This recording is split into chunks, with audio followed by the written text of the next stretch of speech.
माँ सरस्वती को नमन करते हुए नमस्कार प्यारे विद्यार्थियों।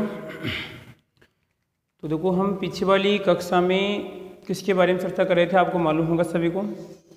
यदि आप क्लास रेगुलर ले रहे हैं तो बहुत बढ़िया, परंतु मेरा कि उन छोटे सा निवेदन है उन नौजवानों से, जो नौजवान इस यूट्यूब चैनल पे अगर मान लीजिए नए जुड़े हुए हैं तो आप एक काम करो कि पीछे रह गए। इसका मतलब आप क्लास से यानी लगभग या तो लेट जुड़े हैं, अब क्लास से कुछ थोड़ी बहुत ज़्यादा बन गई है, तो आपको एक काम करना पड़ेगा आपको कि जो पीछे वाली क्लासें हैं उनको तो डबल लेनी पड़ेगी, परंतु ये जो क्लास चले उसको तो साथ साथ लो, कम से कम आपकी ये भार तो कम हो जाए। कुछ विद्वान क्या कर रहे हैं कि पीछे वाली क्लासों को पहले ले रहे हैं, और वो तो सही है, परंतु उसको तो आप एक एक्स्ट्रा टाइम बना के लो, परंतु जो ये क्लास चल रही है वर्तमान में इस क्लास को तो रेगुलर लो आप। इससे क्या होगा कि यदि आप ऐसे ही चलते रहेंगे तो आप कभी मेरे को नहीं पकड़ेंगे, सीधी सी बात है। आप रोज़ की अगर पीछे की एक क्लास लेंगे तो इसका मतलब तो होगा कि आप एक या दो टॉपिक पूरे पढ़ेंगे एग्जाम तक। आप क्या करो कि जो आपके साथ में ये क्लास भी लिया करो, इससे क्या होगा कि आप लगभग लेवल पे आ जाएंगे। ठीक है, तो लालो हम आगे बढ़ते हैं। ठीक है, आगे मार्कर कहाँ पे आपका मार्कर ये, ठीक है। तो देखो, हम चर्चा कर रहे थे, आपके टॉपिक थोड़ा सा विशेष भी है, क्योंकि जो जेट वाले विद्यार्थी हैं उनके लिए तो ये थोड़ा जटिल टॉपिक भी है। जटिल का मतलब थोड़ा कठिन भी है, क्योंकि वो बातें 11th में केवल सिंपल पढ़े थे वहाँ पर। ठीक है, यहाँ पर हम बात कर रहे थे कल की जो मुख्य क्वांटम संख्याएँ थी, मुख्य क्वांटम संख्या जो आपकी द्विवंशी क्वांटम संख्या थी, चुंबकीय क्वांटम संख्या, और उसके बाद में आपकी जो चक्रण क्वांटम संख्या, उसकी चर्चा करने के बाद में हमने बात की थी नोडीय तल की बात की थी कि नोडीय तल कितना होता है। तो यदि अगर S कक्षक है तो उसके लिए नोडीय तल का फॉर्मूला क्या था, P के लिए क्या था, D के लिए क्या था, और F के लिए आपका नोडीय तल क्या होता है। ठीक है, इसके अलावा देखो यहाँ पर एक पाया जाता है आपका कोणीय तल भी पाया जाता है। क्या होता है कोणीय तल, ध्यान से सुनना है सभी। देखो, क्वेश्चन को आप यदि आता है तो एक बार समझना जरूरी है, ऐसे नहीं कि आपको फॉर्मूला याद है भाई सर यदि S का क्या होता है आपका n - जो भी 1 होता है, ऐसे नहीं। एक बार देखना कि इसमें आपको नोडीय तल पूछ रहा है या आपको कोणीय तल पूछ रहा है उसमें। तो कोणीय तल किस प्रकार निकालते हैं, अब कोणीय तल निकालने के लिए देखो हमारे पास फॉर्मूला होगा, ध्यान रखना। कोणीय तल का जो फॉर्मूला होगा उसको देख लेते हैं एक बार। तो कोणीय तल का जो फॉर्मूला होगा ये L और D के लिए बात करते हैं, किसके, L और D की, सॉरी आपका P और किसके लिए हम D की बात करें। ये निर्भर करता है किसके, L के मान पे निर्भर करता है। L का मतलब क्या था यहाँ पे, द्विवंशी क्वांटम संख्या के मान पे निर्भर करता है। द्विवंशी क्वांटम संख्या का मान कितना होगा, हम जानते हैं कि P होता है, P के लिए द्विवंशी क्वांटम संख्या का मान कितना होता है बताओ, 1 होता है। और जो आपकी कौन सी यहाँ पे, अरे यार ये कौन सी, P के लिए, हाँ द्विवंशी, और D के लिए द्विवंशी का मान कितना होता है, D के लिए द्विवंशी का मान कितना होता है, 2 होता है। इसका मतलब ये हुआ यदि कोई भी आपका P कक्षक है, या हम बात करें यहाँ पे अगर कोई D कक्षक होंगे, ठीक है, उनके लिए कोणीय तल का मान कितना होगा, यहाँ पे इसके 1 होगा, इसके कितने बनेंगे आपके 2 बनेंगे। इस बात का ध्यान रखना है। अब किस प्रकार थोड़ा ऐसा लग रहा है कि विद्यार्थियों को भाई ये सर लेवल क्या कहना चाहते हैं। ठीक है, देखो यहाँ पर हमने पढ़ा कि सर जैसे आपका P होता है, इस P उपकोष के 3 कक्षक पाए जाते हैं। P के 3 कक्षक कौन कौन से सर आपके, यहाँ पे ये हो जाएगा। अब इसमें देखना पड़ेगा आपको, इसका नाम क्या था सर, Px था, इसका नाम Py था, इसका नाम क्या था, Pz था। Px, Py और आपका Pz। अब यदि मैं स्थिति की बात करूं कि सर मेरे को इसका कोणीय तल निकालना है, कौन सा है, कोणीय तल, तो मेरे को पता है कि सर L का मान कितना होता है, L का मान 1 होता है।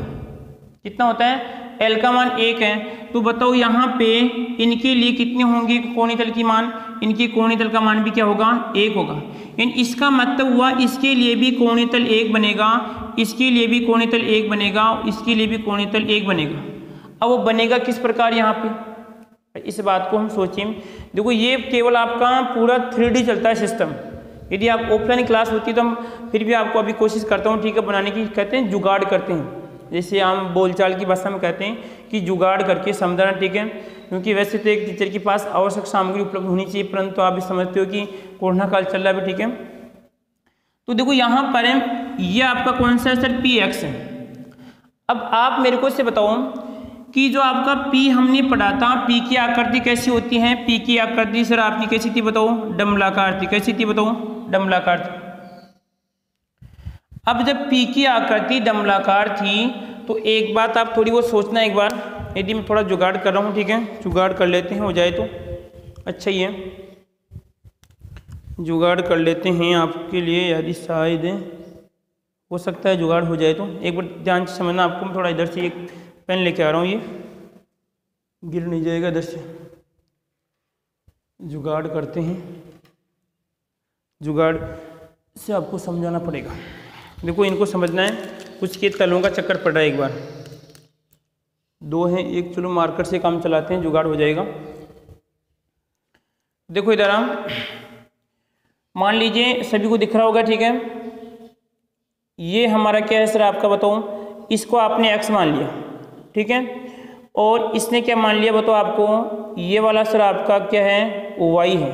ध्यान से देखना इसको कि सर आपको जो ये दिखाई दे रहा है ये तो क्या है, x है, ये कौन सा आपका सर y है।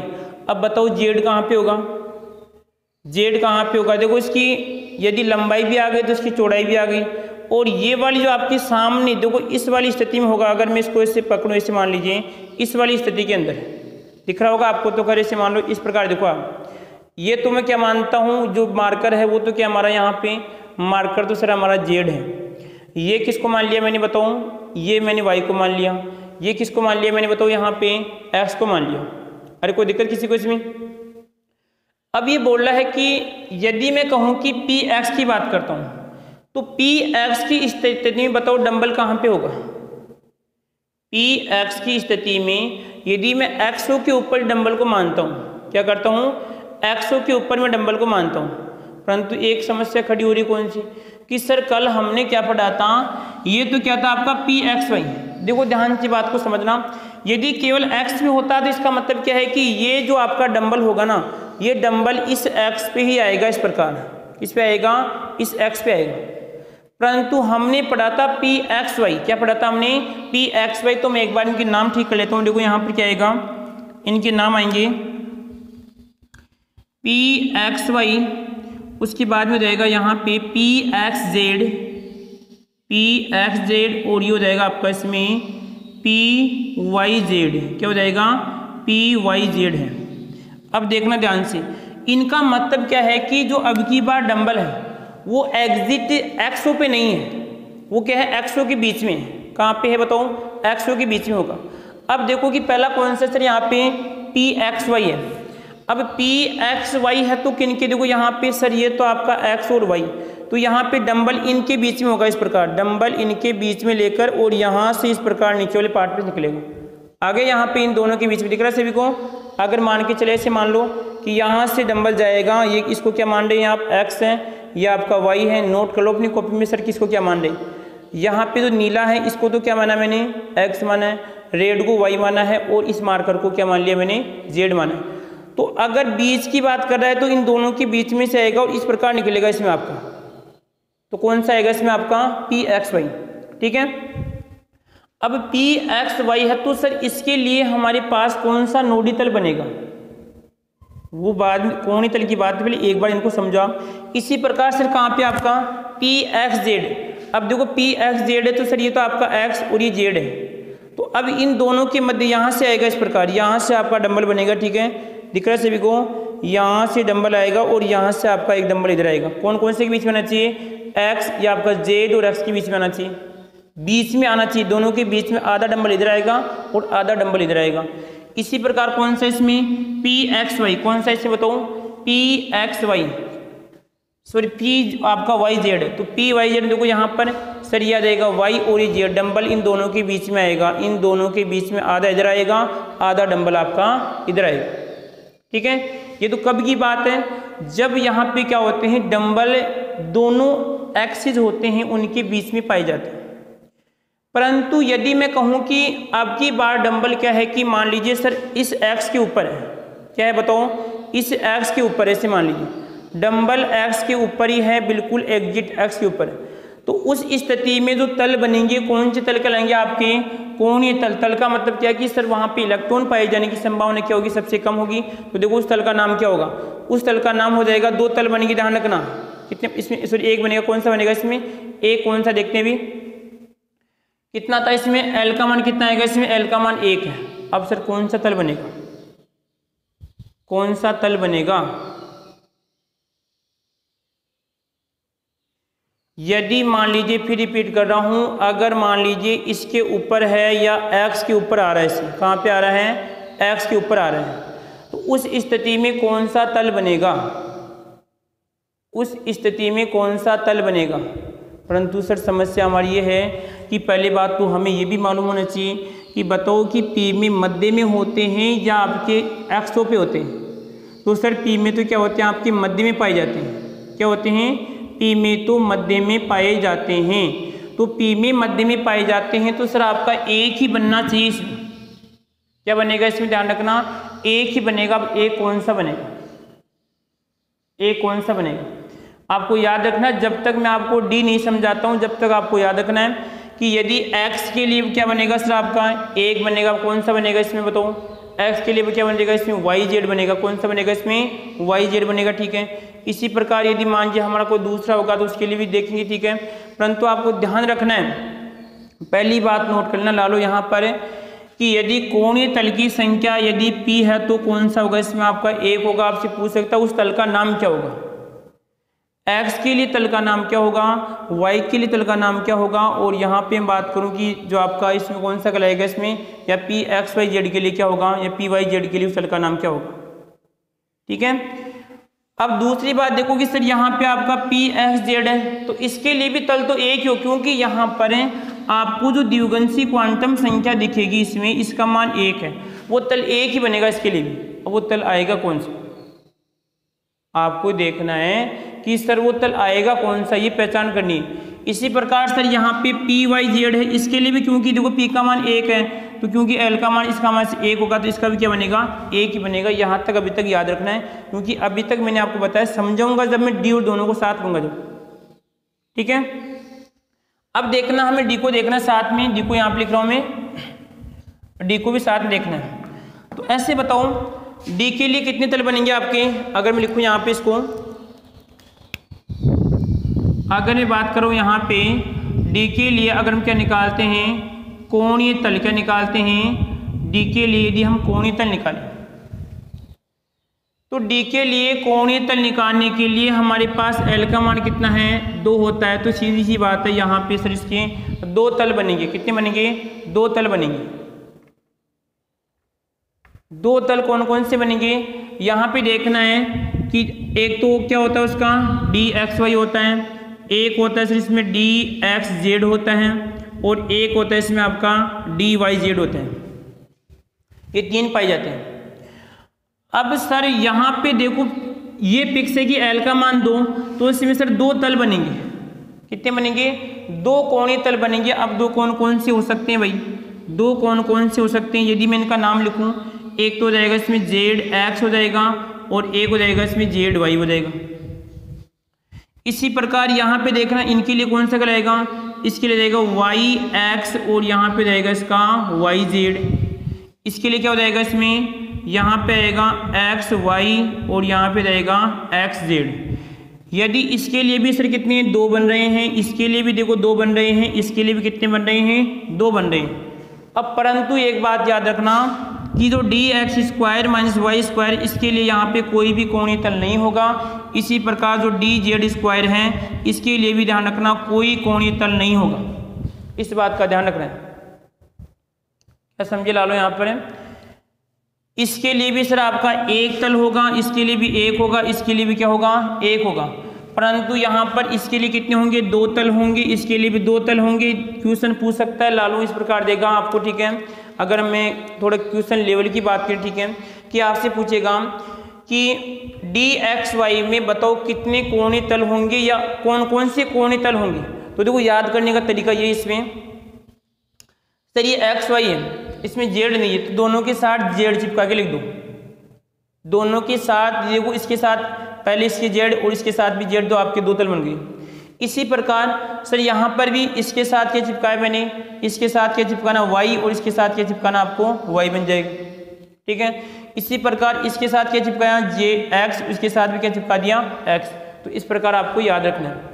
अब हमें देखना है इनकी स्थिति देखनी है। क्या देखनी है हमें, इनकी स्थिति देखनी है कि ये किस प्रकार हैं। क्या समझे आप, हमें इनकी स्थिति देखनी है।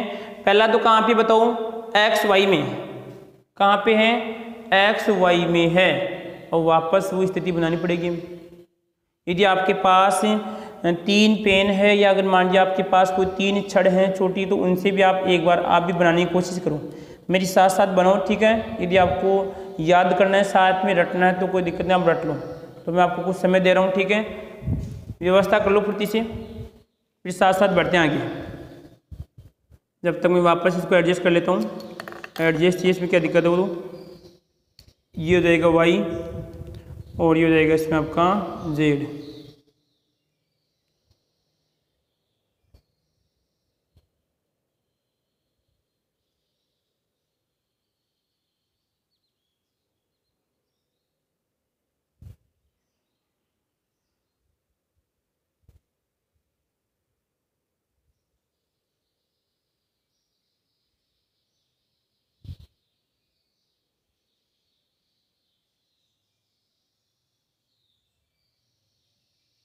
बना लेगा समझ, ठीक है। देखो इधर, अब देखो इस बात को समझना है ध्यान से। ये बोल रहा है कि जो हमारा इलेक्ट्रॉन पाए जाने की संभावना कहाँ पे है, डी एक्स वाई की बता रहे हैं। अब डी एक्स वाई में देखो, यहाँ पे डी एक्स वाई में समझना, सर ये तो क्या है हमारा, बताओ एक्स है, ये हमारा वाई है, और ये क्या है हमारा जेड है। अब ये बता रहा है कि ये जो तल होते हैं, देखो अभी पिछली वाली कक्षा में मैंने आपको बताया था, ये दोनों तल तो एक्सों पे पाए जाते हैं, यानी जो आपके ये डंबल तो क्या होते हैं एक्सों पे पाए जाते हैं, जबकि ये एक्सों के बीच में पाए जाते हैं तीनों। तो किन के मध्य हैं, एक्स और वाई के बीच में। तो अब देखो यहाँ पे सर ये आपका एक्स और वाई, तो या तो अब वो कैसे डबल डंबल से ध्यान रखना, तो एक डंबल तो यहाँ से आके इस वाले पार्ट में रहेगा, और एक डंबल इधर से आके इस वाले पार्ट में जाएगा। ये इस वाले पार्ट में और इस वाले पार्ट की बात कर रहा हूँ, ठीक है। अब देखना है कोणीय तल। अब सर कोणीय तल कौन कौन से, देखो यहाँ पे जेड एक्स, कौन सा इसमें बताओ, जेड एक्स है। तो जेड एक्स में देखो एक तो कोणीय तल ये होगा, इसमें दिख रहा है सभी को। यदि मैं इसको मानता हूँ, एक तो कौन सा कहलाएगा आपका कोणीय तल, ये वाला जो स्थान दिख रहा है यहाँ पे दोनों के बीच में, इधर वाला कौन सा कहलाएगा, कोणीय तल एक कहलाएगा। एक कौन सा इसमें बताओ आपका जेड वाई, तो जेड वाई है एक आपका इन दोनों के बीच वाला है ये सिस्टम, ये जो आपका ये वाई है और जो जेड है दोनों के बीच में ये वाला आएगा इसमें, ठीक है। तो इस स्थान पे ध्यान रखना, इलेक्ट्रॉन जो पाए जाने की संभावना है, क्योंकि नाभिक पर दोनों मिलते हैं तो वहाँ पे पाए जाने की संभावना क्या होगी, कम होगी, उससे कहते हैं हम कोणीय तल कहते हैं। इसी प्रकार आप समझ सकते हो, देखो इसमें यहाँ पे डी एक्स जेड है, क्या आपका डी एक्स जेड पे पाए जाने की संभावना ज़्यादा होगी। तो यहाँ पे देखना डी एक्स जेड आपको, तो सर कौन सा इसमें एक्स, तो ये जेड है, तो इस वाले पार्ट में इलेक्ट्रॉन पाए जाने की संभावना ज़्यादा होगी। यदि डबल डंबल है तो इधर वाले पार्ट में क्या होगी, पाए जाने की संभावना क्या होगी, ज़्यादा होगी। अब तल कौन से होंगे, यहाँ पे देखो वाई एक्स, कौन सा होगा इसमें वाई एक्स, सर एक तो वाई एक्स है तो एक तल तो यहाँ पे ये वाला होगा, ये दोनों के मध्य, अरे वाई एक्स इन दोनों के बीच में आएगा। एक कौन सा होगा सर यहाँ पर आपका वाई जेड, कौन सा होगा इसमें वाई जेड, अरे कौन सा इसमें वाई जेड है, तो यहाँ पे आएगा वाई जेड में ये बनेगा सामने वाला, ये तो सर वाई और आपका जेड आएगा। इसी प्रकार आप समझ सकते हो, देखो इसमें डी एक्स जेड, कौन सा डी वाई जेड है, तो डी वाई जेड में तल कौन सा बनेगा डी वाई, तो सर वाई तो कौन सा ये जेड, तो तल तो सर ये वाला है सामने। अब यहाँ पे यानी जो डंबल तो यहाँ पर आएंगे और खाली स्थान पाए जाने की संभावना कहाँ कहाँ पे होगी, एक तो एक्स वाई। अब एक्स वाई तो कौन सा सर एक्स और वाई, एक तो सर ये वाला पार्ट हो जाएगा सीधा। एक कौन सा हो जाएगा इसमें आपका एक्स जेड, कौन सा आएगा इसमें एक्स जेड, सर आपका एक्स जेड एक ये वाला पार्ट हो जाएगा इसमें, ठीक है। तो ला लो, इस प्रकार ध्यान रखना आपको। इसी प्रकार हम किसको समझ सकते हैं, यदि आपको पी को समझ भी नहीं आया तो आप मेरे को बताना कि सर पी का मेरे को समझ भी नहीं आया, ठीक है। बस इसमें आपको याद क्या रखना है कि सर यहाँ पे इस वाले में क्या होते हैं, एक एक तल पाए जाते हैं, इसमें आपके क्या होते हैं सर, एक के दो तल पाए जाते हैं। आपसे नाम पूछ सकता है वो। देखो रटने में तो आप सीधी सी बात है, रटने में सिंपल आंसर दे देंगे आप कि सर इसका एक आएगा, इसका कितना आएगा, चाहे इसे डी का कितना भी हो, इसका ध्यान रखना 0 आएगा। रटना भी ज़्यादा नुकसानदायक ला लो। रटना भी क्या होता है कि आप 2 को रट के बैठ जाओ। यहाँ पे ध्यान रखना dx² y² का इसका 0 हो जाएगा, और इसका भी क्या होता है, कोणीय तल क्या होते हैं इसके 0 होते हैं। और इनके कितने होते हैं, 2 होते हैं, इसके 2, इसके कितने आपके 2, वो नाम पूछ सकता है आपसे। ठीक है, तो इस प्रकार हमने जो इन तलों की बात की थी, तलों के बारे में मैंने आपको बता दिया। यदि आपको फिर भी अगर कोई कन्फ्यूजन है आपको, ठीक है, तो आप पूछ सकते हैं। ठीक है, क्योंकि आपको ये P और जो आपका D है कन्फ्यूजन है, तो आप मेरे को बताना, ठीक है, कि हाँ सर हमें कन्फ्यूजन है। ठीक है, आगे देखो आप, वैसे तुम क्वेश्चन की बात करें, क्वेश्चन तो क्या उठेगा मैंने बता दिया भाई, इनका नाम आपको याद रखना। ठीक है, प्लस में आपको मैंने समझाया। और यदि आप कहीं पर यदि कोचिंग करते हैं ऑफलाइन, ठीक है, तो वहाँ पे तो नियम क्यों भाई, हर टीचर का फॉर्मेट अलग अलग होता है। तो मेरे अनुसार तो आपको डायरेक्ट क्योंकि तैयारी से रटवाया जाएगा वहाँ पे, जबकि मैंने आपको एक जुगाड़ करके आपको समझाया भी। आगे देखो उसके बाद में, तो ये तो तल का काम क्या होता है, क्लियर होता है।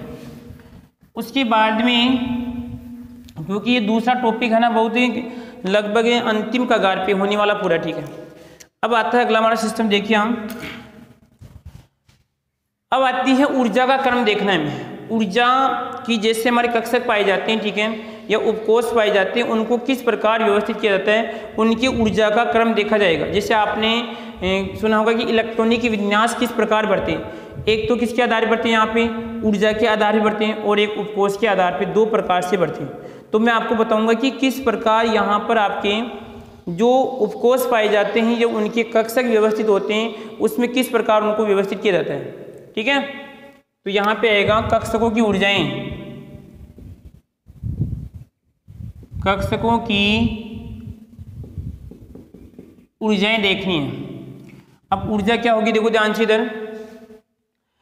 अब पहली बात तो देखो यहाँ पर, यदि अगर हम कोई भी, अगर जैसे यहाँ पे लिखा मैंने 1s लिखा, या यहाँ पे लिखा मैंने 2s लिखा, यहाँ पे लिखा मैंने 3s लिखा, ऐसे मान लीजिए यहाँ पे लिखा मैंने 3D लिख दिया। क्या लिख दिया मैंने, 3D लिखा, यहाँ पे 3P लिखा, इस प्रकार मैंने कुछ क्रम लिख दिया। अब यदि मैं आपसे से पूछ रहा हूँ कि आप इनमें जो ऊर्जा का निर्धारण करेंगे, ऊर्जा का मतलब भाई इसकी किसकी ऊर्जा ज़्यादा है, किसकी ऊर्जा कम है। देखो आपने पढ़ा होगा कि भाई इलेक्ट्रॉन बढ़ने का सिस्टम पाया जाता है कि जिसकी ऊर्जा कम होती है उसमें पहले इलेक्ट्रॉन आता है। तो यदि मैं आपसे इसे पूछूं कि भाई इलेक्ट्रॉनों की, इनकी जो आपके कक्षक पाए जाते हैं, ठीक है, जैसे मान लीजिए आपकी, इसमें पहले हमें समझना है, ये देखो ये तो किसको बता रहा है सर, आपको ये वाला मान तो बता रहा है हमारी कौन सी संख्या को, मुख्य क्वांटम संख्या को बता रहा है। किसको बता रहा है, मुख्य क्वांटम संख्या को बता रहा है। और ये किसको बता रहा है बताओ, यहाँ पर द्विगुणसी क्वांटम संख्या को बता रहा है। किसको बता रहा है, द्विगुणसी क्वांटम संख्या को। ठीक है, इसको हम क्या कहते हैं, इसको L कहते हैं, इसको हम क्या कहते हैं बताओ, N कहते हैं। दोनों से क्या बन जाएगा, हमारा नियम बन जाएगा N + L का नियम बन जाएगा। बन जाने दो, अभी इसको हम नहीं पढ़ेंगे। N + L का नियम है, इसको अभी हम नहीं पढ़ेंगे, केवल मैंने आपको समझाया है कि सर ये 1s, इसी प्रकार ये आपकी मुख्य क्वांटम संख्या है, ये द्विगुणसी क्वांटम संख्या है। यदि मैं आपसे पूछूं कि बताओ इसमें मुख्य क्वांटम संख्या का मान कितना है, द्विगुणसी क्वांटम संख्या का मान कितना है, तो सर मुख्य क्वांटम संख्या का मान कितना है इसे बताओ। मुख्य क्वांटम संख्या का मान 3 है, द्विगुणसी क्वांटम संख्या का मान कितना है, इसमें 0 है। ठीक है, इसी प्रकार देखो मैंने यहाँ पे लिखा कि सर मुख्य क्वांटम द्विगुणसी क्वांटम संख्या का मान कितना है, 2 है, क्योंकि हमने पढ़ा था L के मान 0, 1, 2, 3, 4 ये कुछ पढ़े थे हमने नियम, आपको याद है। तो ये किसके मान को बताता है सर, S को बताता है, ये किसको P को बताता है, ये D, ये F, और ये किसको बताएगा यहाँ पे G को बताता है।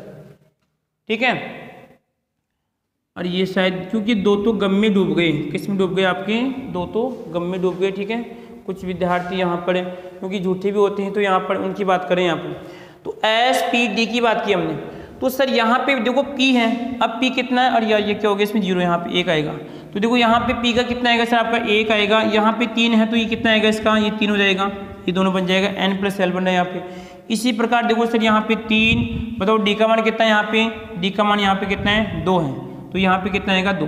तो इस प्रकार हमें इनकी ऊर्जा का तो मालूम चल रहा है, ऊर्जा का तो मालूम चल रहा है, समझ गए। अरे यदि मैं लिख दिया यहाँ पे कितना लिख दिया मैंने 8s लिखिए। 8s का मतलब सर ये तो मुख्य क्वांटम संख्या का मान है, या आपकी द्विगुणित क्वांटम संख्या का मान है, ठीक है। अब एक क्वेश्चन बनता है कि यदि देखो दो स्थितियों में हम बात करेंगे, एक तो यदि सभी कक्षकों में यदि एक ही इलेक्ट्रॉन हो, यदि मान लीजिए एक ही इलेक्ट्रॉन की बात करेंगे या एक से अधिक इलेक्ट्रॉन वालों की हमें बात करेंगे। तो अब देखो थोड़ा बहुत आओ इधर आम,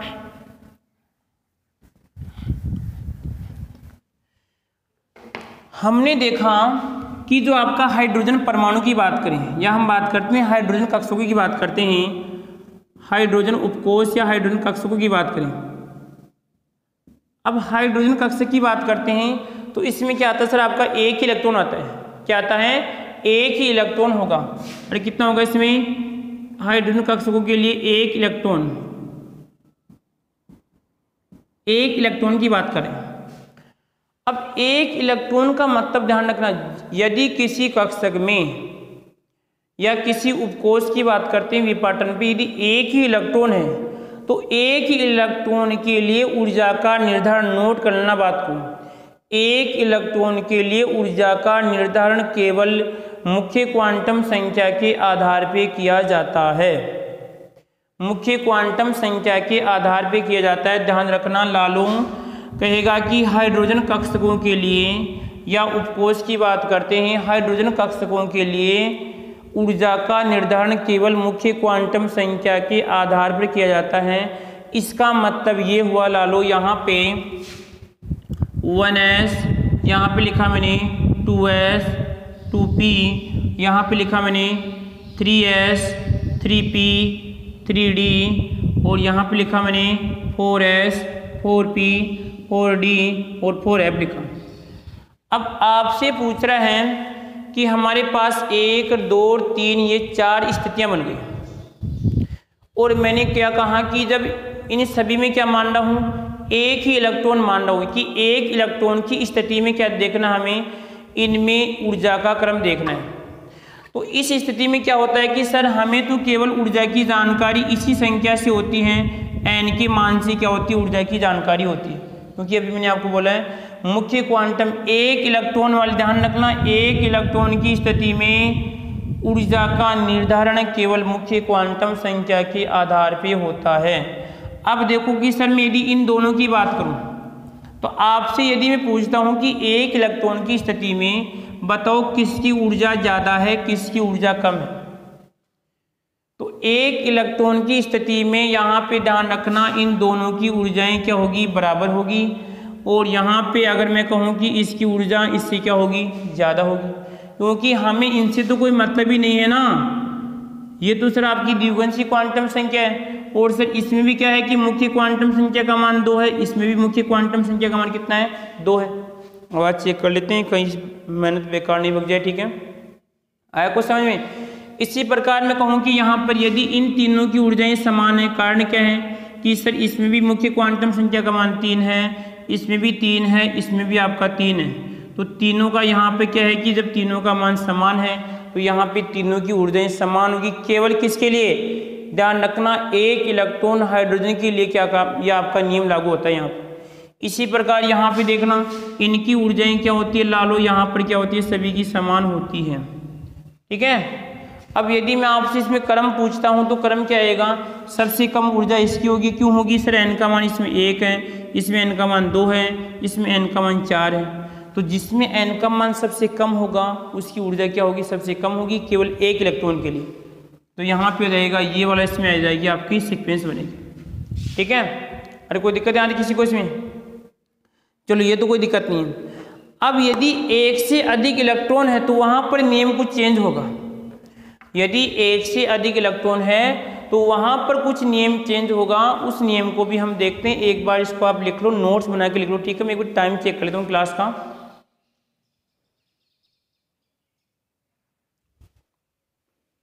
ठीक है, एक नौजवान बोल रहा है कि सर आप क्लास में बहुत हंसते हैं, तो कहाँ पे हंस रहे हैं बताओ, अरे कहाँ पे हंस रहे हैं, हम तो ऐसे लग रहे हैं कि हाँ सर ये तो गम में डूबे हैं, ऐसे लग रहे हैं आप। ठीक है, कुछ नौजवान बोल रहा है शायद वो पता नहीं है कहाँ का, कुछ जो भी हैं ऐसे बोलें कि सर आप पे क्लास में बहुत हंसते हैं। तो हंसना तो बुरी बात नहीं है भाई, वो कहते हैं कि खुद भी हंसो और दूसरे को हंसाओ, हंसते हंसते पढ़ो, क्या दिक्कत है आराम से। अरे ये तो बताओ कहने का मतलब ये ऑनलाइन क्लास है, यदि आप ऑफलाइन क्लास लेते ना तो मैं आपको ये बातें भूलने की समस्या नहीं होती। ऑनलाइन में क्या है कि यहाँ पर थोड़ा माहौल कम बनता है, आपको भी मालूम है, ठीक है। परंतु भाई हमें तो क्या है कि भाई हमारी वजह से अगर किसी को सफलता मिलती है तो अच्छा ही है ना, ठीक है। वैसे भी शायद कोचिंग में लग रहा है कि कुछ अड़ंगा यानी स्टार्ट कर रहे हैं, ज़बरदस्ती चला रहे हैं सिस्टम। तो जो विद्यार्थी अगर जाना चाहता है या अपनी कोई कोचिंग तो बिल्कुल ज्वाइन कर सकते हैं। दूसरी कोचिंग की बात करूँ मैं, वहाँ पर आप ज्वाइन कर सकते हैं, ठीक है। हाँ, हमारा ध्यान रखना, चाहे से एक बंदा देखे, चाहे से कोई भी नहीं देखे, चाहे से 1000 बंदे देखें, हमारा तो सिस्टम रहेगा कि हम तो जब तक एग्ज़ाम नहीं होगी जब तक यहाँ पर हम आपके लिए जुड़े रहेंगे। इस बात का ध्यान रखना, क्योंकि केमिस्ट्री तो हमारा एक फेवरेट प्रोफेशनल है, तो इसको हम छोड़ कैसे सकते हैं, ठीक है। क्योंकि प्रोफेशनल बना लिया है तो इस बात का आप ध्यान रखना। विश्वास है कि हाँ क्लास रेगुलर, हाँ 1-2 क्लास अगर बीच में मिस हो सकती है किसी कारणवश, क्लास क्या रहेगी आपकी रेगुलर रहेगी, आपकी मत सोचना। क्योंकि कुछ जैसे क्लासें होती हैं कुछ नौजवान 10-5 दिन के लिए बनाते हैं फिर भग जाते हैं, वो सिस्टम नहीं रखूँगा मैं बिल्कुल। यदि एग्ज़ाम डेट बढ़ती है तो मैं जितना हो सके, क्योंकि मैंने लेट स्टार्ट किया क्योंकि आपका जो जेट का सिलेक्शन केवल केमिस्ट्री पे आधारित है, केमिस्ट्री पे आधारित है। यदि केमिस्ट्री आपकी क्लियर है तो आपकी जेट एक सीट आपकी फिक्स है, और यदि केमिस्ट्री ठीक नहीं है तो वो सीट किसी दूसरे के पास, वो आपकी नहीं है, सोचना ही मत कभी, ठीक है लालो। नहीं तो अन्यथा किसी दूसरे के अधीन रहकर आप काम करोगे, किसी दूसरे के अधीन रहकर काम करोगे तो अधिकतर विद्यार्थी क्या होते हैं कि लगभग 12th पास आउट होने के बाद में यही समस्या होती है कि दूसरे के अधीन रहकर अपनी ज़िंदगी को उसके गुलाम कर देते हैं। तो वो एक बहुत बड़ा गलत सिस्टम है। सारी ज़िंदगी घुट घुट के जिएगा या जो भी है, क्योंकि अधिकतर विद्यार्थी 12th पास होने के बाद में ही भटक जाते हैं। बिल्कुल वही परिणाम हुआ जो मैंने सोचा। अब देखो यहाँ पर इसको तो बता दें, एक तो ये याद क्या रखना है कि 1 इलेक्ट्रॉन होगा तो क्या होगा बताओ इसमें, किस तरह केवल मुख्य क्वांटम संख्या के आधार पर ऊर्जा का मालूम करते हैं। देखो क्रम पूछ सकता है, कैसे पूछ सकता है वो, जब क्वेश्चन बनाऊंगा उसमें देखना, आगे देखना। उसके बाद में कि जब सर कितने हो 1 से अधिक इलेक्ट्रॉन, क्या उसमें 1 से अधिक इलेक्ट्रॉन, तो इसका मतलब क्या होगा कि इसे हम बहु इलेक्ट्रॉन भी कह सकते हैं। क्या कह सकते हैं, बहु इलेक्ट्रॉन वाले परमाणु भी हम इसे कह सकते हैं। तो उस स्थिति में हमें ऊर्जा का निर्धारण करने के लिए ध्यान रखना, उस स्थिति में ध्यान रखना लगभग मुख्य क्वांटम संख्या यहाँ पे आएगा,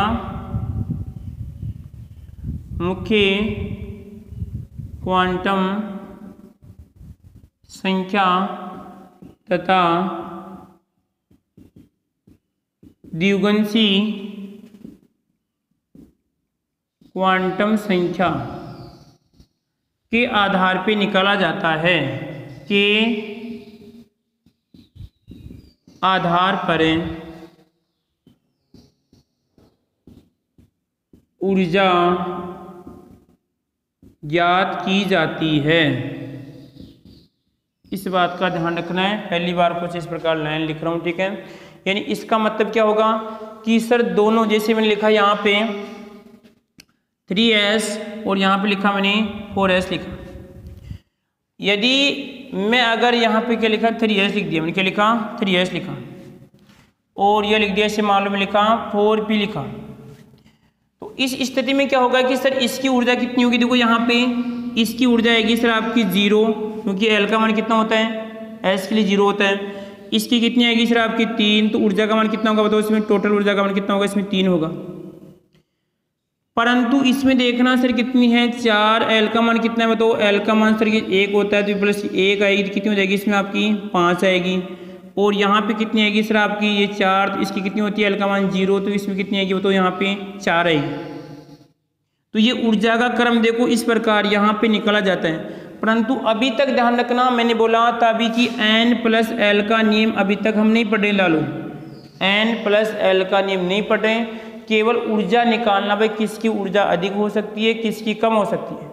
सीक्वेंस इससे नहीं आएगी, अभी एक नियम इसमें छुपा हुआ है, ध्यान रखना N+L में एक नियम छुपा हुआ है, उसको अभी नहीं जानेंगे। केवल हम देख रहे हैं क्या कि मुख्य क्वांटम संख्या द्विगुणित क्वांटम संख्या के आधार पे ऊर्जा किस प्रकार ज्ञात की जाती है, तो दोनों का योग किसमें आपका N+L में आता है। ठीक है, यदि मैं से कहूँ कि एक इलेक्ट्रॉन की बात करता हूँ तो इन दोनों की ऊर्जा क्या होगी बताओ इसमें समान होगी। यदि एक इलेक्ट्रॉन की बात करूंगा तो क्या होगी समान होगी। यदि एक इलेक्ट्रॉन की बात नहीं करता हूँ तो या अधिक की बात करता हूँ क्या आएगा इसमें आपकी ऊर्जा अलग अलग होगी। तो क्वेश्चन ध्यान रखना है, क्वेश्चन बना रहा हूँ यहाँ पे, ठीक है, एक क्वेश्चन बना रहा हूँ ला लो यहाँ पे, देखना भी।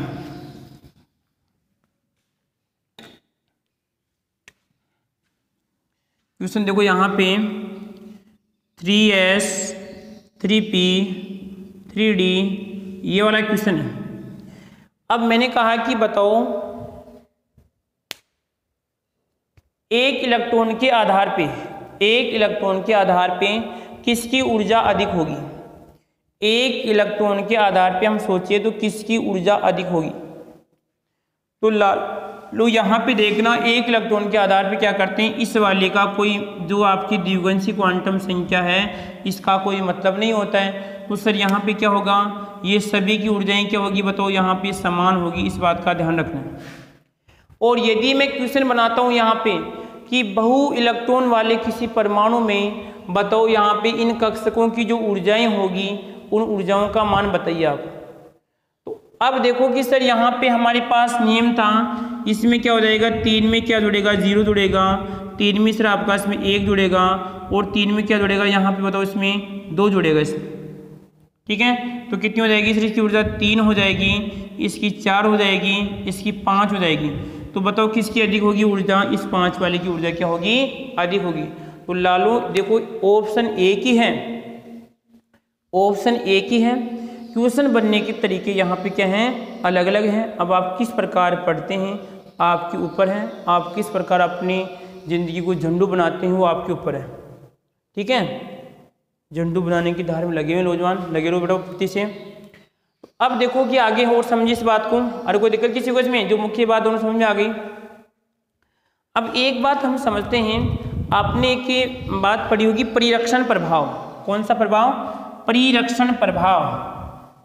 ये परिरक्षण प्रभाव क्या होता है लालो, परिरक्षण प्रभाव हम आपसे पूछ रहे हैं। शेल्डिंग इफेक्ट क्या कहलाएगा इसमें,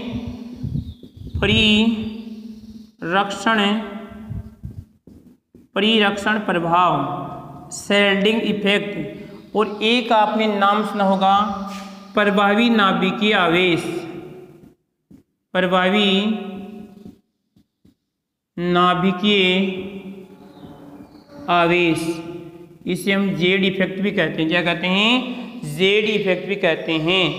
इफेक्ट न्यूक्लियर इसमें आएगा आपका आवेश कह सकते हैं। ठीक है, न्यूक्लियर इसमें कहलाएगा इफेक्ट, जो भी कहलाएगा इसमें आपका आवेश की बात कर रहे हैं। यहाँ आवेश को क्या कहते हैं, कूलम कहते हैं क्या, कूलम तो इसका मात्रा होगा। ठीक है, तो देखो सर यहाँ पे परिरक्षण प्रभाव और प्रभावी नाभिकीय आवेश क्या होता है, ध्यान से देखना लालो। यहाँ पर आपने पढ़ा होगा कि सर ये जो हमारा परमाणु है और सर ये परमाणु का यहाँ पे नाभिक है। चलो थोड़ा मोटा बनाते हैं, कुछ नौजवान यहाँ पे जो भी है अपना कर्म करते रहो बेटा। ठीक है, यहाँ पर आपका नाभिक है और यहाँ पर मान लीजिए कि सर ये आपका ये दूसरी कक्षा है। परिरक्षण प्रभाव की बात कर रहा हूँ, यहाँ पर भी सर कुछ इलेक्ट्रॉन हैं, यहाँ पर भी सर आपके कुछ इलेक्ट्रॉन हैं। अब क्या होता है कि जो प्रभावी नाभिकीय आवेश क्या होता है, प्रभावी नाभिकीय आवेश पहली बात तो जो परमाणु क्रमांक होगा ना परमाणु का, उस पर निर्भर होता है। जिसे यहाँ पर मैंने लिखा ये कोई परमाणु है और इस परमाणु का नाभिक है, इसमें आपका न्यूट्रॉन प्लस आपका प्रोटॉन है।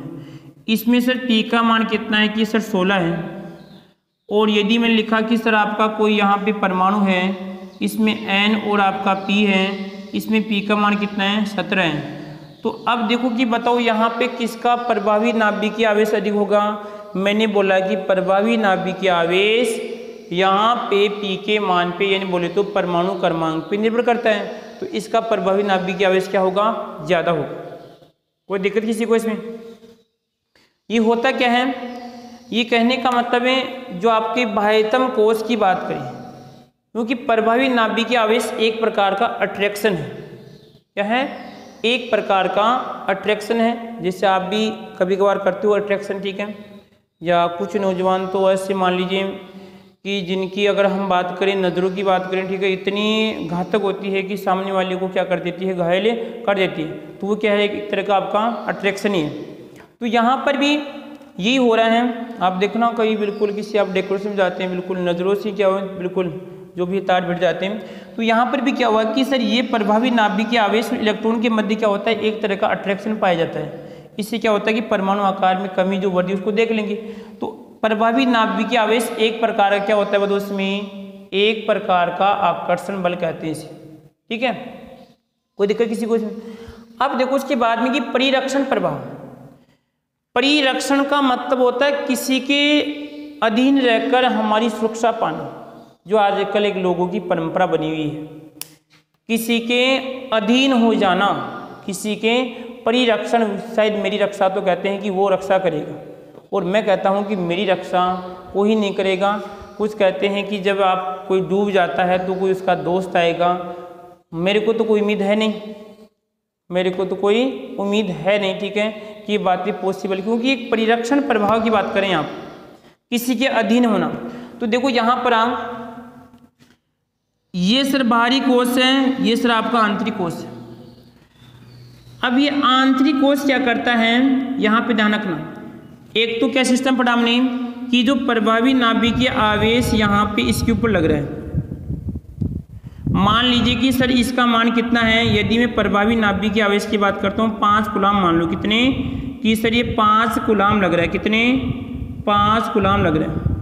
अभी तक बीच वाला कोई रोल नहीं है, परंतु फिर क्या हुआ कि जब ध्यान रखना, ये क्या करेगा, ये जो इलेक्ट्रॉन पाए जाते हैं ये एक ऐसा प्रभाव उत्पन्न करते हैं, वो क्या करेंगे, इस वाले जो प्रभावी नाभिकीय आवेश है इसके प्रभाव को कम कर देते हैं इन इलेक्ट्रॉनों पे।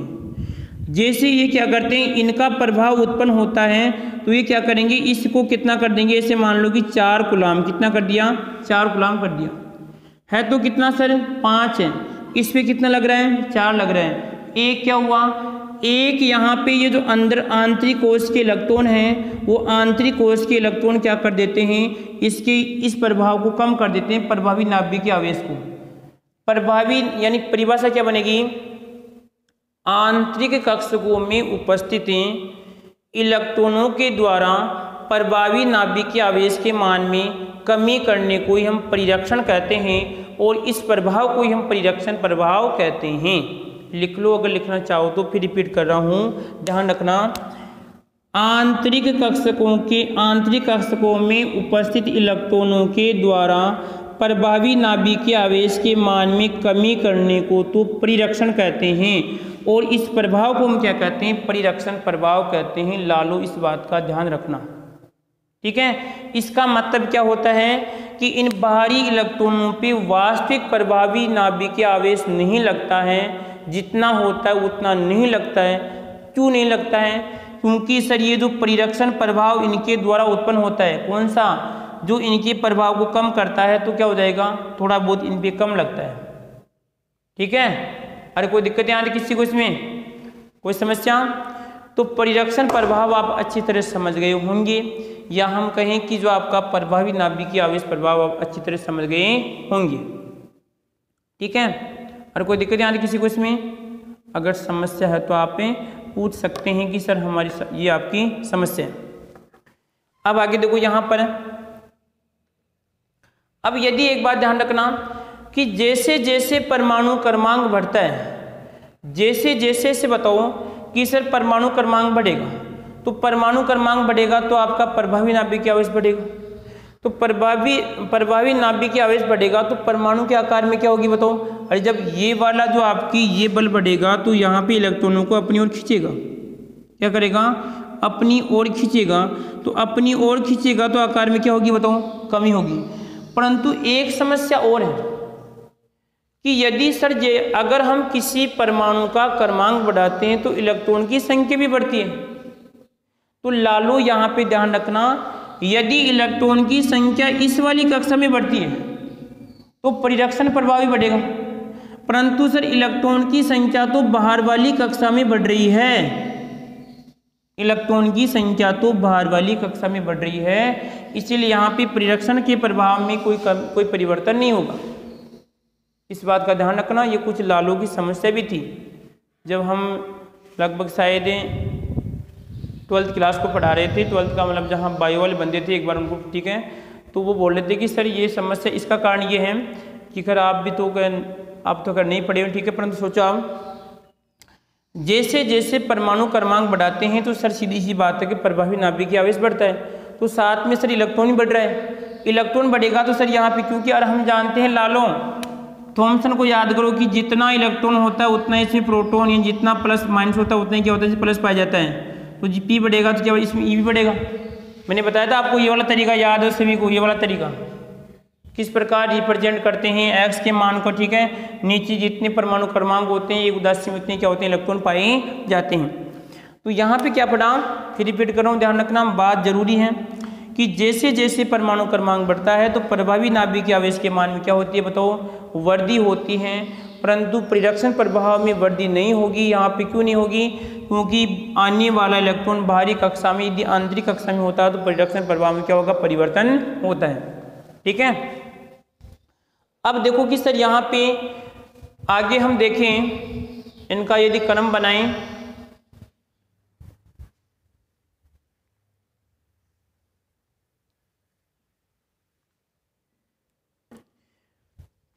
अब यदि मैंने लिखा यहाँ पे एस पी डी एफ ही लिखा और ये बोल रहा है एन के मान समान है, एन के मान समान है। बात को समझना ध्यान से, यदि एन का मान इसमें भी 3 है तो इसमें भी 3 होगा, यदि 4 है तो इसमें भी 4, इसमें भी 4, इसमें क्या होगा 4 होगा। इस बात का समझना, ठीक है। यदि एन के मान समान होगी तो उस स्थिति में कौन से उपकोष पे परिरक्षण प्रभाव सबसे ज्यादा होगा, कौन से उपकोष पे परिरक्षण प्रभाव सबसे ज्यादा होगा। लालो ध्यान से सुनना है क्वेश्चन। यदि मान लीजिए कि सर ये आपका क्या है, परमाणु का नाभिक है, ये पहली कक्षा है, ये दूसरी कक्षा है, ये तीसरी कक्षा है, ये चौथी कक्षा है। मैं बात कर रहा हूँ इस चौथी वाली कक्षा की बात कर रहा हूँ क्योंकि सभी उपकोष आपके इसी कक्षा में, ये भी सर आपका 4 है, ये भी 4, ये भी क्या आपका 4 ऐसे मान लो। अब इस स्थिति में अगर आपसे मैं पूछता हूं, इस स्थिति में आपसे मैं पूछ रहा हूं कि बताओ इस पे आपका परिरक्षण प्रभाव ज्यादा होगा या इस पे परिरक्षण प्रभाव ज्यादा होगा, या इस पे परिरक्षण प्रभाव ज्यादा होगा, या इस पे परिरक्षण प्रभाव ज्यादा होगा। तो लालो याद रखना, जो नाभिक के पास होगा उस पे परिरक्षण प्रभाव क्या होगा, ज्यादा होगा। क्यों होगा, क्योंकि यदि मैं कहूं कि एस कक्षक सबसे पहले आएगा, ठीक है, उसके बाद पी आएगा, उसके बाद डी आएगा, तो एस कक्षक नाभिक के जितना पास होगा उस पे परिरक्षण प्रभाव उतना ही क्या होगा, ज्यादा होगा। तो ध्यान रखना क्रम ये आएगा, परिरक्षण प्रभाव का क्रम, परिरक्षण प्रभाव का क्रम लालो याद रखना, परिरक्षण प्रभाव का क्रम। इस पे आधारित क्वेश्चन भी पूछ सकता है, परिरक्षण प्रभाव के क्रम को आपको किस प्रकार इसमें क्रम होगा, ठीक है। इसी का उल्टा और यदि पूछा आपको ऊर्जा कि किसकी ऊर्जा अधिक होगी, तो एस पी डी एफ कौन सी स्थिति में, सर जब एन के मान क्या है इसमें समान है, एन के मान समान है, उस स्थिति में यहाँ पे ऊर्जा का क्रम ये हो जाएगा लालो। दोनों बातों को ध्यान से सुनना, देखो ऑप्शन एक ही है लालो, क्योंकि यही तो केमिस्ट्री है ना। सबसे कठिन किसको मानते हैं, केमिस्ट्री को मानते हैं। नीट वाले बंदे भी हैं केमिस्ट्री को मानते हैं, क्योंकि फिजिक्स से सरल है इसके बजाय क्या आपकी सरल है। क्योंकि केमिस्ट्री को लोग बाग दैनिक जीवन में नहीं समझते, बस रट लेते हैं, और रटने से क्या होता है क्वेश्चन गलत होता है। कल ही एक नौजवान की समस्या आई थी मेरे पास, वो शायद इधर जो जाहोता गांव है जम्मू के आसपास वहाँ का था। तो वो बोल रहा है कि सर मैं नीट की तैयारी कर रहा हूँ। बेटा कोई बात नहीं, तैयारी करो तो आप तैयारी करो, ठीक है।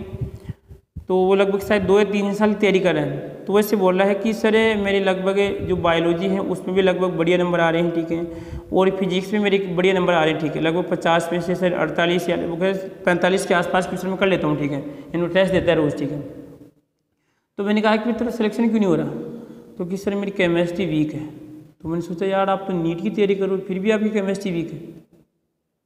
तो उसका कारण क्या है कि वो केमिस्ट्री को रटता है, केमिस्ट्री को रटता है। तो लालो आप भी अपने जीवन में किसी को रटाएंगे, और यदि किसी को रटाएंगे ना तो इसका मतलब क्या होगा कि लगाव भी क्या होगा, सबसे कम होगा। उसको समझाओ बच्चों को, भाई हाँ सर ऐसे हो सकता है, यदि क्वेश्चन आ जाए तो वो क्वेश्चन का सही होना चाहिए। तो इसका भी कारण है कि यदि जो नाभिक के पास जितना होगा, जो नाभिक के पास जितना होगा उस पर परिरक्षण प्रभाव उतना ही ज़्यादा होगा, तो ये परिरक्षण प्रभाव क्रम है। परंतु यदि मैं SPD जो नाभिक से जितना दूर होगा, क्योंकि हमने पढ़ा था, नील्स बोर पढ़ी थी, यदि कोई इलेक्ट्रॉन बाहरी कक्षा में जाता है तो उसको ऊर्जा की आवश्यकता होती है। क्यों होती है? क्योंकि बाहरी कक्षा में ऊर्जा अधिक होती है। तो यहाँ पर भी क्रम ये होगा कि जब हम बाहर की ओर जाते हैं, जब यहाँ से SPD या F बाहर की ओर जाएंगे तो ऊर्जा का मान भी क्या होता है, ज़्यादा होता है। कौन सी स्थिति में, ध्यान रखना, ये आपकी N की स्थिति में। यदि N के मान अलग अलग होंगे तो क्रम अभी बता रहा हूँ, वो तो यदि N के मान अलग अलग होंगे वो तो क्रम तो बता रहा हूँ, परंतु क्वेश्चन है वो समझना ला लो बस। मेरे को ये मालूम है कि आपको बातें याद है, परंतु आप क्वेश्चन समझने में गलती करेंगे, आप क्वेश्चन समझने में गलती करेंगे, इस बात का ध्यान रखना है, ठीक है। तो दोनों को नोट कर लो। एक तो N के मान समान है तो परिरक्षण प्रभाव क्रम ये होगा, और यदि ऊर्जा का मान ये होगा, N के मान, ठीक है, ये होगा। तो आगे देखो उसके बाद में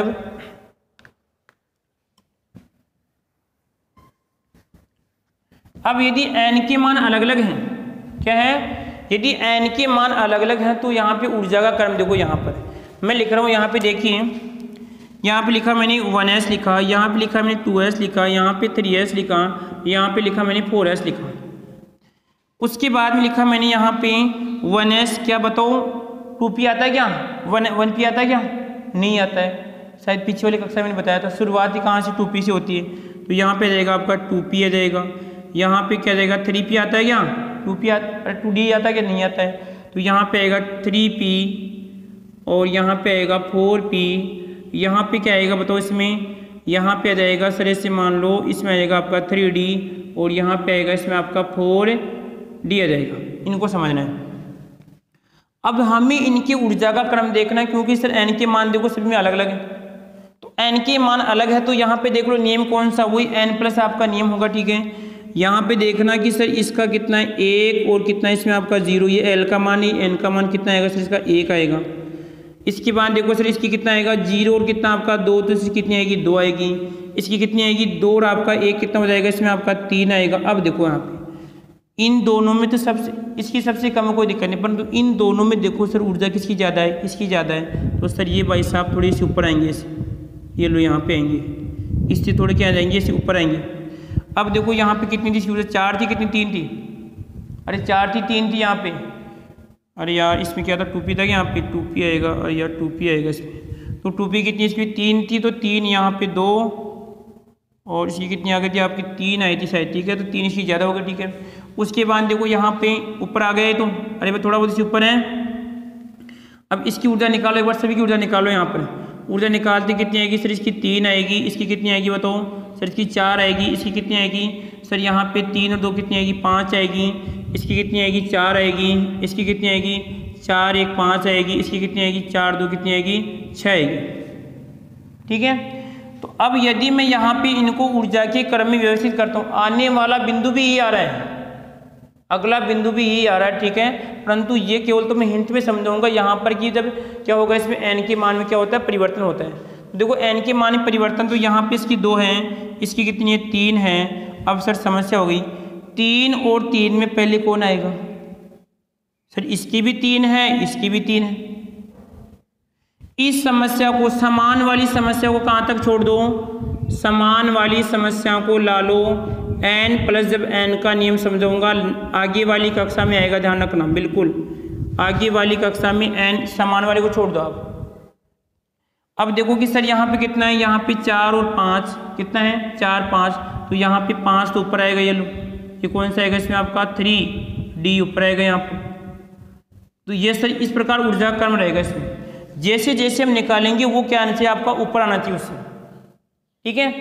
आ रहा है कुछ समझ में। यदि मैं फिर लिखूँ, यहाँ पे लिखा मैंने सर यहाँ पे 3s लिखा और यहाँ पे 3D लिखा। अब बताओ दोनों में ऊर्जा किसकी ज़्यादा है? सर दोनों में यहाँ पे n के मान अलग अलग करना है। ये कह रहा है कि n के मान अलग अलग होने पर तो n के मान इसके कर दो सर आपके 4p कर दो, क्या कर दो इसमें 4p करो। तो सर देखना इसकी कितनी आएगी, इसकी आएगी सर आपकी 3 आएगी, इसकी कितनी आएगी सर आपका 4 और कितनी आएगी इसमें आपकी 1 5 आएगी। तो सर आपका ये ऊपर आएगा यानी आपका 3s और यहाँ पे क्या आएगा इसमें 4p, इस प्रकार आपका क्रम आएगा इसमें। समझे कुछ इस बात को, ठीक है। तो यहाँ तक ला लो, आपको याद रखना है क्या क्या बताया कि जब n के मान समान होंगे तो आपका क्रम क्या होगा, और जब n के मान अलग अलग होंगे तो कौन सा क्रम होगा, इस बात को भी आपको ध्यान रखना है। समान वाला नियम n प्लस l के नियम में पूरा समझाऊंगा आपको, ठीक है। अब इसका लास्ट एक टॉपिक यानी एक छोटी सी बात और है, वो देख लो आप, ठीक है। एक छोटी सी बात और है,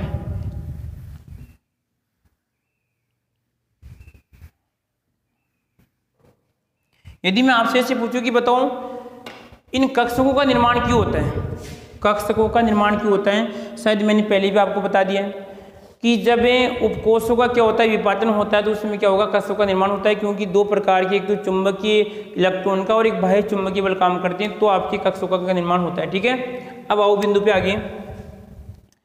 एक समस्या जिसमें लिखा है यहाँ पे E2s और यहाँ पे लिखा मैंने s लिख दिया, एक लिख दिया मैंने E2s और यहाँ पे लिखा मैंने, यहाँ पे लिख दिया लिथियम और यहाँ पे लिखा Na और यहाँ पे लिख दिया मैंने K। यहाँ पे लिखा E2s और यहाँ पे लिखा मैंने E2s। तो अब यहाँ पे देखो एक ये बन जाएगा, एक ये बन जाएगा और यहाँ पे एक ये बन गया और एक ये बन गया। अब सर मैंने यहाँ पे लगभग आपको आवर्त सारणी की बात करते हैं, मैंने आपको जो दूसरा वर्ग है उसकी बात यहाँ पे लिखी। दूसरी की तीसरी कौन सी है, हाइड्रोजन है आपका, शायद पहले की होगी, ठीक है। तो मैं आपसे से पूछ रहा हूँ कि बताओ इसमें सबसे अधिक ऊर्जा किसकी होगी, सबसे अधिक ऊर्जा किसकी होगी। फिर रिपीट कर रहा हूँ, ये मैंने आपको क्रम दिया, बताओ कि सबसे अधिक ऊर्जा किसकी होगी। अब स्थिति क्या है कि सर आपका देखो इसमें n का मान भी समान है और उपकोष भी समान है, n का मान भी समान है उपकोष भी समान है। ये किसको बता रहा है सर, ऊर्जा को बता रहा है। n का मान भी समान है उपकोष भी समान है, n का मान भी समान है उपकोष का मान भी समान है।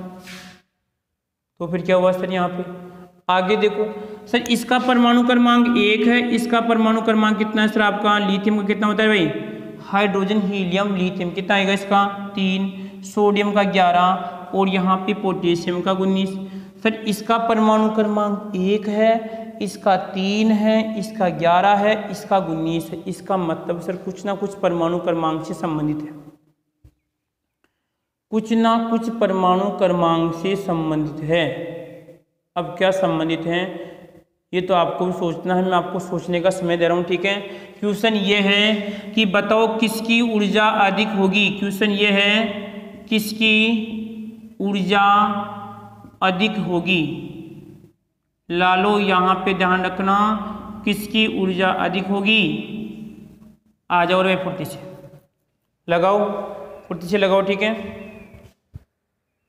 टाइम 1 घंटे के आसपास हो गया, ठीक है। तो इस क्वेश्चन का आंसर लालो आपको यदि आता है तो देना पड़ेगा, जेट में सिलेक्शन लेना है तो देना ही पड़ेगा लालो, नहीं तो समस्या बहुत खड़ी हो जाएगी, क्योंकि आप एग्रीकल्चर से तैयारी भी कर लेंगे और बाद में फिर बच्चों को एग्रीकल्चर ही बताएंगे, क्योंकि केमिस्ट्री तो आपकी बेटी नहीं थी। तो इससे अच्छा है कि केमिस्ट्री को समझो, बार बार इसको लिखो। हमारे में कोई पहले टैलेंट नहीं था, परंतु हमने इस बात को समझा कि मैं चीज़ क्या है केमिस्ट्री, केमिस्ट्री चीज़ क्या है, इसको समझो एक बार, ठीक है। और समझते समझते क्या हम आज दूसरों को समझा रहे हैं। ठीक है। तो ऐसा कुछ वातावरण बनाओ रे लालो कि जो लोग आपके ऊपर आधारित हों, लोग आपके ऊपर हो,